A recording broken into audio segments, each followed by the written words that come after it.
Bismillahirrahmanirrahim. Assalamualaikum warahmatullahi wabarakatuh. Alhamdulillah. Alhamdulillahilladzi allafa baina qulubina fa asbahna bi ni'matihi ikhwana. Asyhadu an la ilaha illallah wa asyhadu anna Muhammadar Rasulullah. Allahumma shalli ala Muhammad wa ala alihi wa ashabihi ajma'in. Amma ba'du. Qala Allah Ta'ala fil Qur'anil Karim, a'udzu billahi minasyaitonir rajim. Bismillahirrahmanirrahim.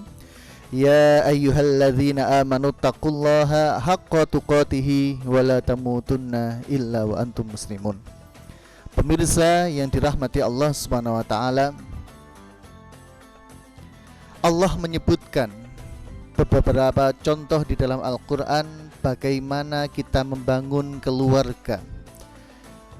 Ada beberapa contoh yang patut kita renungkan, dan siapa keluarga yang akan kita jadikan contoh di dalam membangun keluarga yang sakinah mawaddah warahmah. Setidaknya di dalam Al-Quran yang pertama menyebutkan bahwa contoh keluarga yang baik adalah keluarganya Nabiullah Adam alaihissalam. Allah nyatakan, a'udzubillahi minasyaitonirrajim. Bismillahirrahmanirrahim. Wa qulna ya Adamu uskun anta wa zawjukal jannata wa kula minha ragadan haitsu syi'tuma. Dari ayat ini bisa kita ambil pelajaran bahwa tipe keluarga pertama yang dicontohkan dalam Al-Quran adalah siapakah dia yang menjadi pasangan abadi. Jadi keluarga itu adalah bahwa suami istri menjadi pasangan bukan hanya di dunia tetapi juga menjadi pasangan di akhirat. Sehingga Nabiullah Adam dan istrinya Hawa bukan hanya menjadi pasangan di dunia tetapi besok sampai di akhirat beliau berdua berkumpul beserta keluarganya di surga. Begitu juga kepada nabi setelahnya yaitu adalah Nabiullah Ibrahim alaihissalam. Berkumpul bersama keluarganya, begitu juga Rasulullah Muhammad sallallahu alaihi wasallam. Ini tipe keluarga yang pertama. Jadi pemirsa yang dirahmati Allah Subhanahu wa taala, keluarga yang didambakan, keluarga yang menjadi cita-cita kita, yang menjadi harapan kita adalah bagaimana kita di dunia ini berkumpul, beribadah bersama, beraktivitas bersama, bercengkerama bersama, bukan hanya di dunia tetapi besok dikumpulkan lagi sampai di akhirat bertemu, yaitu di surganya Allah Subhanahu wa taala. Ini tipe yang pertama. Yang kedua, yaitu adalah keluarga di mana suami istri dia hanya menjadi suami istri di dunia, pasangan di dunia, tetapi besok di akhirat berpisah. Satu sisi ini menjadi ujian bagi orang beriman, tetapi ini satu sisi lain patut kita renungkan bersama agar jangan sampai kita memiliki keluarga yang suami dan istrinya di dunia dia menjadi pasangan tapi di akhirat berpisah. Allah nyatakan itu di dalam surah At-Tahrim ayat yang ke-10. A'udzubillahi minasyaitonirrajim. Bismillahirrahmanirrahim.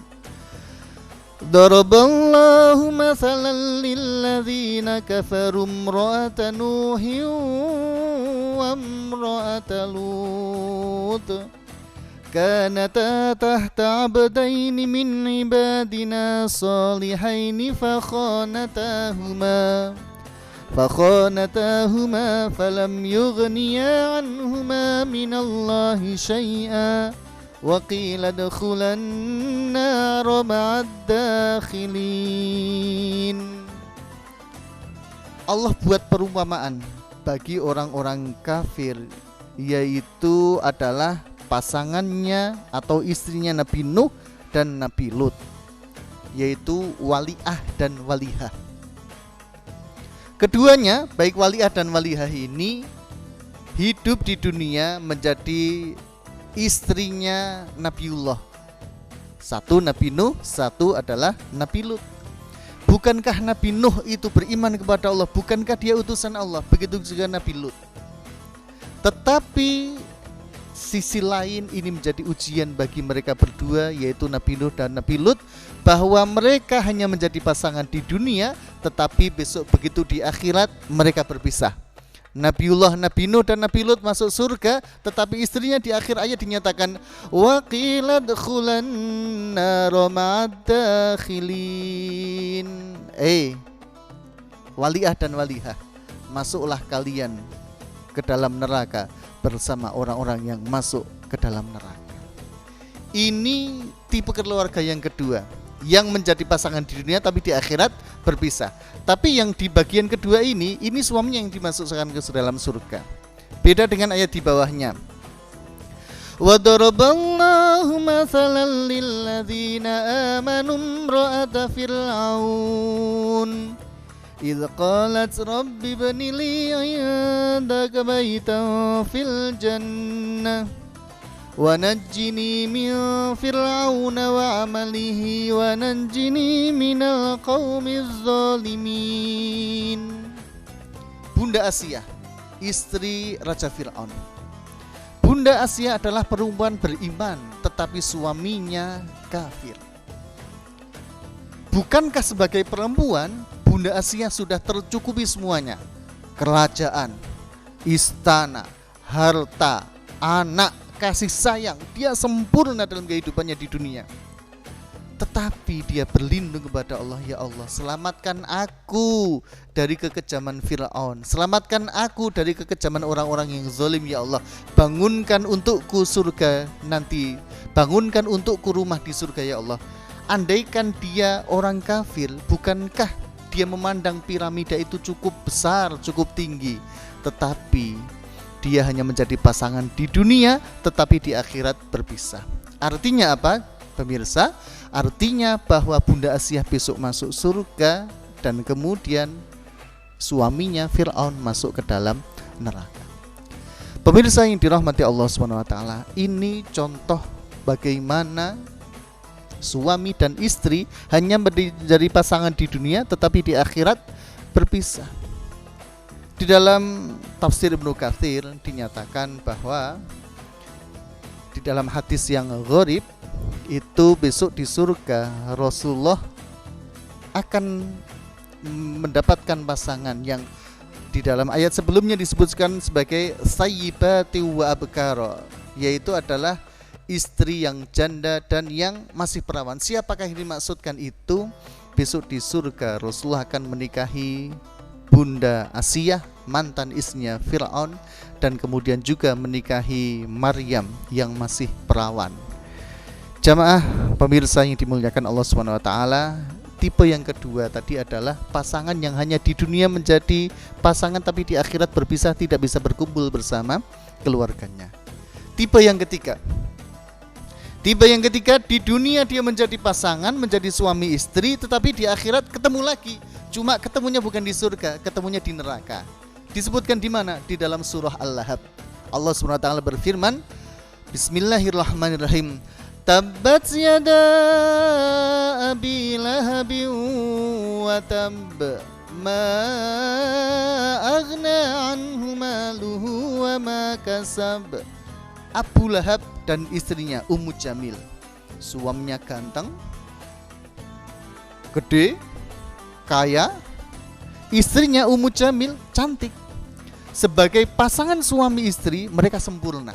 Secara materi berlebih, kehormatannya terjaga sebagai bangsawan, di dunia sudah cukup semuanya. Tetapi satu kesalahan dalam hidupnya yang paling prinsipil adalah Abu Lahab dan Ummu Jamil menjadi musuh dakwahnya Rasulullah SAW, yang akhirnya besok di akhirat nanti, yaitu Abu Lahab dan Ummu Jamil bertemu, tetapi bukan bertemu di surga, tetapi bertemunya di neraka. Surah Al-Lahab ini kisah tentang keluarganya Abu Lahab, di mana dua orang ini menjadi musuhnya Nabi di dalam dakwah. Orangnya masih hidup, pekerjaannya masih lancar, hidupnya di tempat yang mulia, lahir dibesarkan di bumi yang mulia, bumi yang suci, tapi mereka berdua kafir kepada Allah. Oleh karena itu, kedua orang ini meskipun orangnya masih hidup di Mekah, 10 tahun sebelum kematian Abu Lahab, surah Al-Lahab sudah turun kepada Rasulullah SAW yang menceritakan bahwa, mengkisahkan bahwa Abu Lahab adalah orang termasuk orang yang celaka. Wal'iyadzubillah. Kita bermohon kepada Allah, mohon kepada Allah mudah-mudahan dihindarkan dari hal seperti itu. Pemirsa yang dimuliakan Allah SWT, 3 tipe keluarga. 1, pasangan di dunia, pasangan di akhirat, sekaligus mereka berkumpul di surga. Yang kedua, hanya menjadi pasangan di dunia saja tetapi di akhirat berpisah. Bisa jadi suaminya masuk surga, istrinya masuk neraka, atau kebalikannya, istrinya masuk surga tetapi suaminya masuk ke dalam neraka. Atau pasangan yang ketiga, di dunia menjadi suami istri, di akhirat menjadi suami istri tapi tidak bertemu di surga tetapi masuk ke dalam neraka. Wal'iyadzubillah. Demikian yang kita sampaikan. Assalamualaikum warahmatullahi wabarakatuh.